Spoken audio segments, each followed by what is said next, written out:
Hello everyone, greetings from the University of Education, Winneba. Our annual public lecture for the year is slated for 11th April 2025.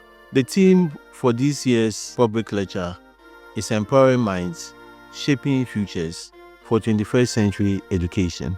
The essence of education in the 21st century is to instill in students creativity, problem-solving skills, good communication skills, teamwork ability, and so on and so forth.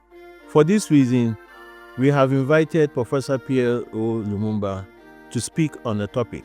We therefore invite all our stakeholders, including our students, our lecturers, researchers, policymakers, to join us to make this occasion a success. Thank you very much.